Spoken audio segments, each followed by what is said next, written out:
The night she made me serve food to her children while my own plate stayed empty was the night I stopped being the quiet stepdaughter. What she didn't know was that the keys to this house had my name on them, not hers. And when the truth came, it came with an envelope she'd never forget. Kesa had been living with her father and stepmother Lami for 2 years, but it never felt like home. From the day Lami entered their lives, she treated Kesa like an unwanted visitor, always reminding her that she was just staying here until she could move on. Kesa tried to ignore the hurtful words, hoping that one day things would change, but they only got worse. On this particular night, the dining table was filled with the warm aroma of roasted plantains and spicy stew, the kind of food that usually brought families together. But for Kesa, it was another reminder that she didn't belong.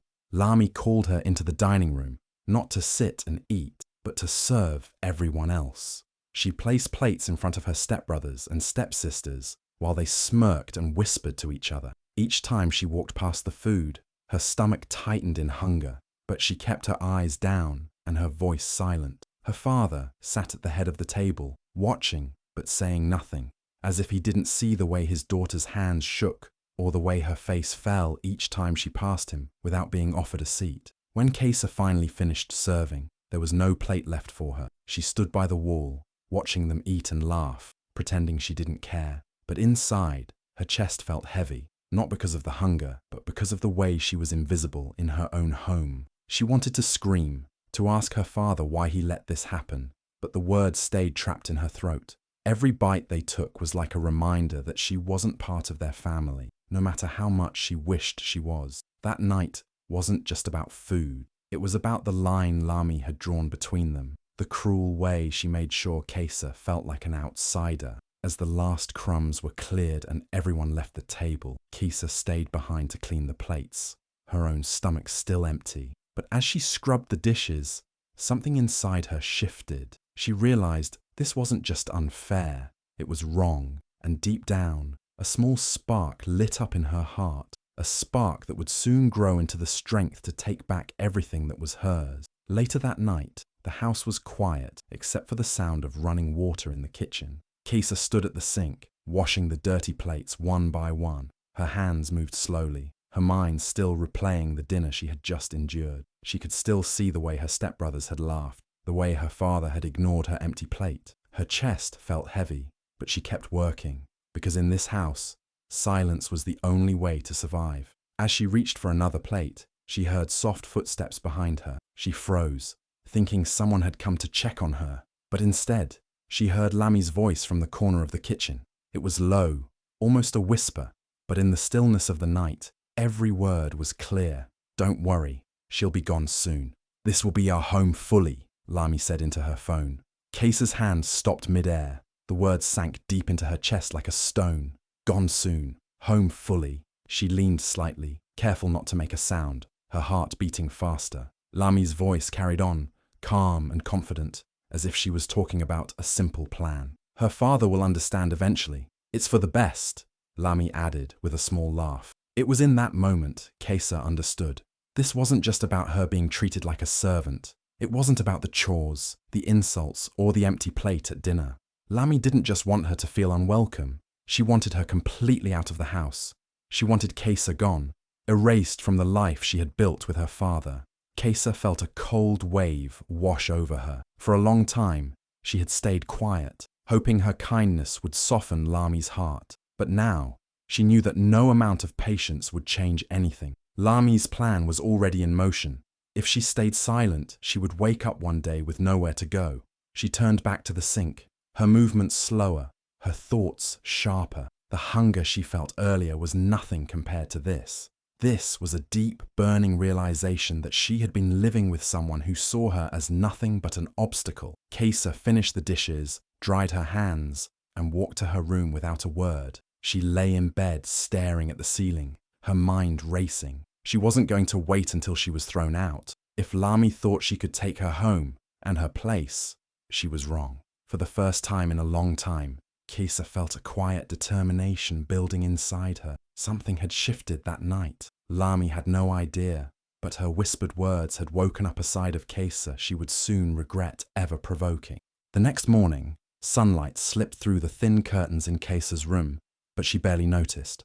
She had slept little, her mind still turning over Lami's late-night whispers. She knew she needed to clear her head, so she decided to clean her room and the small study area her mother once used. That space had been left untouched for years, almost like a silent corner of the house that still belonged to her mother. In the corner stood her mother's old wooden desk. The surface was dusty, and one leg wobbled slightly, but Kaysa remembered how her mother used to sit there for hours, writing letters or keeping important papers. She grabbed a cloth and began wiping it down, her hands moving over the smooth edges. Something made her pause. The bottom drawer felt heavier than she remembered. She bent down and pulled it open. At first, she saw nothing unusual. Old notebooks, a broken pen, a faded photo of her parents before things changed. But when she moved the pile aside, her fingers brushed against a small envelope wedged deep into the back. It was yellowed with age, the edges soft, but it was sealed. Her breath caught. Slowly, she tore it open. Inside was a folded piece of paper, thick and official-looking. As she unfolded it, her eyes scanned the words, and her heart began to pound. It was a property deed, the legal ownership paper for the very house she was standing in. She read every line twice, just to be sure she wasn't imagining it. And there, clear as daylight, was her own name written as the sole legal owner. Her hands trembled. This was her mother's house. Her father might have moved them here after remarrying, and Lami might have acted like it was hers to control. But the truth was different. This place had always belonged to Kaysa. No one had the right to take it away from her. She sat on the edge of the desk chair, staring at the paper. All those nights she had felt powerless. All the times she'd been told she should be grateful for having a roof over her head. It had been her roof all along. The weight of that realization pressed down on her chest. But it wasn't a heavy, hopeless feeling this time. It was strength. It was proof. For the first time in years, she wasn't just the quiet girl living under someone else's mercy. She held the one thing Lami couldn't argue with, the law. She placed the deed back into the envelope, tucked it safely into her bag, and stood up. Kaysa's eyes no longer held the dull tiredness from the night before. There was a new fire there. Lami thought she could push her out, but now Kaysa knew the truth. She wasn't the one who would be leaving. Kaysa could have walked straight to Lami that morning and shown her the deed, but she didn't. She knew that if she confronted her too soon, it would turn into shouting, lies, and denial. Lami was clever with words, always twisting situations to make herself the victim. Kaysa wanted more than just a quick argument. She wanted Lami to feel secure, to believe she was in control, before showing her that everything she thought she owned could be taken away. So Kaysa stayed quiet. For the next 7 days, she played the part of the obedient stepdaughter. She did the chores without complaint, even when Lami deliberately made them harder, like telling her to mop the entire living room twice because she missed a spot, or to wash clothes by hand when the washing machine was right there. Every insult, every sarcastic remark, Kaysa stored away in her mind like pieces of evidence.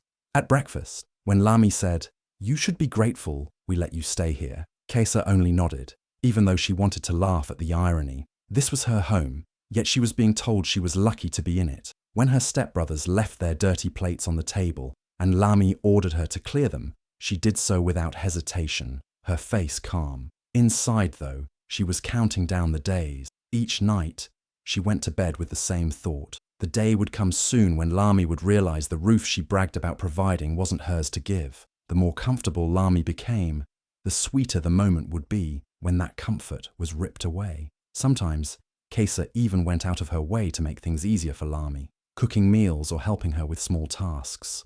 Lami took it as a sign that Kaysa had finally learned her place, often boasting to her friends on the phone about how she had trained her stepdaughter well. Kaysa would overhear these conversations, her lips curving into a small private smile. Her father, as usual, stayed distant, pretending not to notice the way Kaysa was treated. That didn't matter anymore.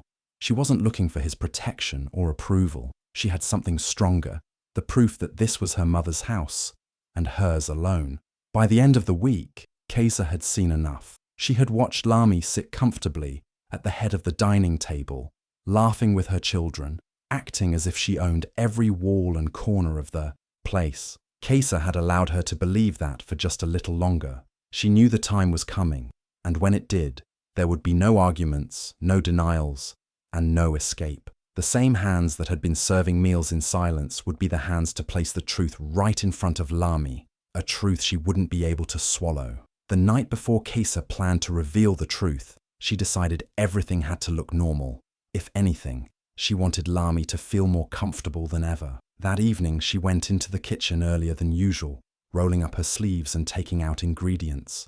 She began preparing a feast: pepper soup, rich with flavor, bright orange jollof rice, and golden fried plantains. The air filled with the aroma of spices, drawing curious glances from the others in the house. Lami stepped into the kitchen halfway through and actually smiled, a rare sight. "Looks like you're finally learning," she said, leaning against the doorway. "This is how a proper young woman should behave." Kesa simply nodded, hiding the knowing look in her eyes. Lami thought she was winning. In reality, she had already lost.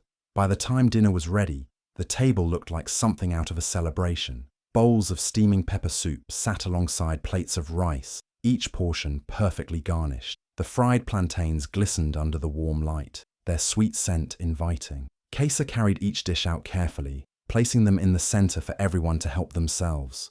Her stepbrothers and stepsisters rushed to fill their plates, chatting and laughing. Lami sat at the head of the table, clearly pleased, as though she believed she had shaped Kesa into the perfect helper. "See?" Lami said to her children. "When people know their place, the whole house runs smoothly." Kesa kept her face calm, smiling faintly as she served portions. Her hands moved steadily, but inside, she could feel her heart beating faster. It wasn't fear. It was the quiet excitement of knowing that tomorrow, everything would change. Tonight, she was still the silent stepdaughter. Tomorrow, she would be the rightful owner of this house, and Lami would be the one packing her things. Throughout the meal, Kesa listened to the conversation without really hearing it. Her mind was busy picturing the moment she would slide the envelope across the table. She imagined Lami's confident smile fading, her voice losing its edge. It gave her a strange mix of satisfaction and peace. When the plates were cleared and the kitchen cleaned, Lami praised her again. "You should cook like this more often," she said lightly. "It makes the house feel complete." Kesa simply agreed, her voice even, but deep down, she knew that what made a house complete was not the food or the smiles or even the people. It was knowing who truly belonged there. That night, Kesa went to bed without the usual heaviness in her chest. The decision was made, the plan was set, and all that was left was to wake up and bring it to life. Tomorrow, the same table where Lami now sat so confidently would be the stage for a truth she could never escape. The next morning, Kesa woke up earlier than usual. She knew the day she had been waiting for had finally arrived. After getting dressed, she walked into the living room where Lami was sitting with a cup of tea. Without saying much, Kesa took a neatly folded piece of paper from her pocket and placed it on the table in front of her. "Be ready for dinner tonight. I have a surprise," Kesa said, her voice calm but firm. Lami looked up, raising an eyebrow, but took the paper. She didn't bother opening it, assuming it was just some list or small note. "A surprise?" she asked, with a slight smirk. "Well, it's about time you did something nice for this family." Kesa simply nodded and walked away before Lami could ask more questions. By midday, Lami was already telling her sister over the phone about it. "I think she's finally coming to her senses," she said proudly. "Maybe she's finally learned that this is my house now. I'll bet she's cooking something big tonight, maybe even inviting people over. You'll see, I've trained her well." Her sister laughed, agreeing, while Lami soaked in the feeling of victory. Throughout the day, Kesa kept to herself, not giving any hints about what was coming. She did her usual chores and spoke little, letting Lami believe she was busy planning some grand dinner. When evening came, the dining table was ready, but not in the way Lami expected. There were no steaming bowls of soup or plates of rice, no glasses filled with drinks. Instead, the table was empty except for one thing: an envelope placed neatly in the center, right where the main dish would usually sit. The chairs were all in their places. The room was quiet, and the lights cast a warm glow over the single envelope. Kesa stood at the head of the table, her expression calm, almost polite. She waited until Lami and the rest of the family walked in. Lami stopped, her smile faltering slightly as her eyes scanned the table. "Where's the dinner?" she asked, half confused, half annoyed. "This," Kesa said, gesturing toward the envelope, "is the only thing you'll be served tonight." There was a flicker of irritation on Lami's face, but she reached for the envelope anyway, still thinking it might be an invitation or some harmless note. She didn't know that in her hands, she held the first sign that her comfortable life in this house was about to end. Everything was set. This wasn't a dinner for celebration.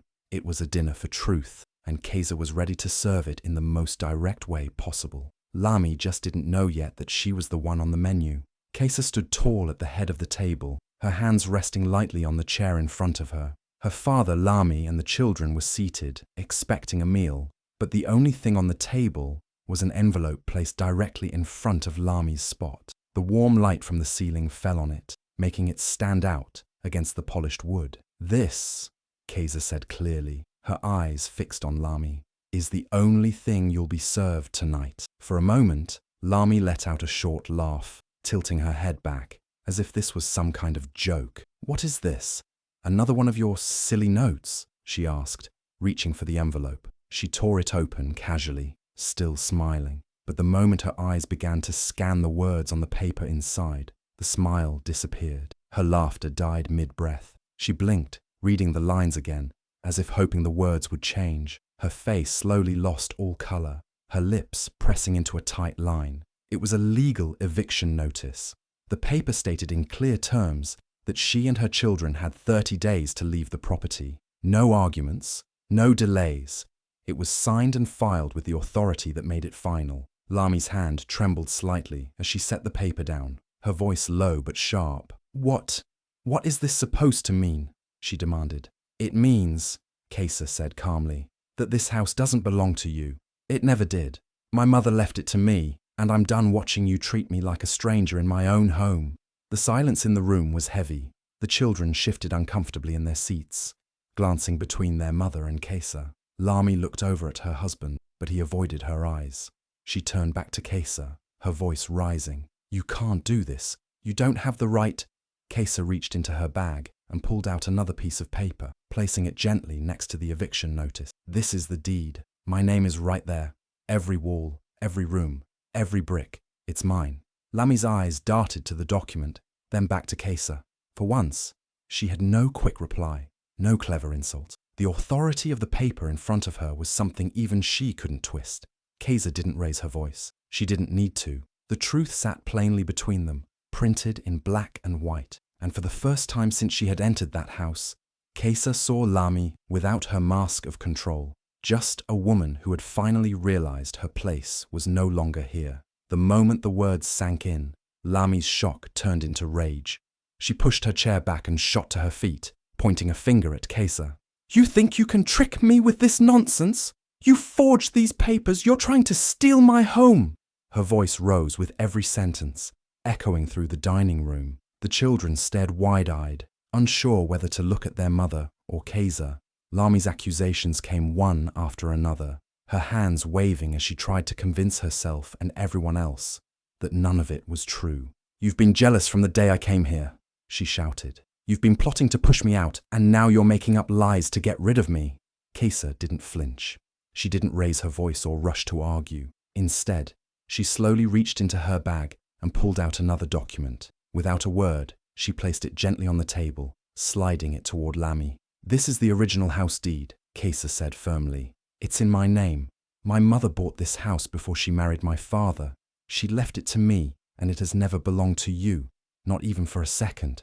Lami glanced at the paper, but her face betrayed the truth. She recognized the seal, the official signature, the unmistakable legal stamp. Still, she refused to accept it. "This is some trick. You must have..."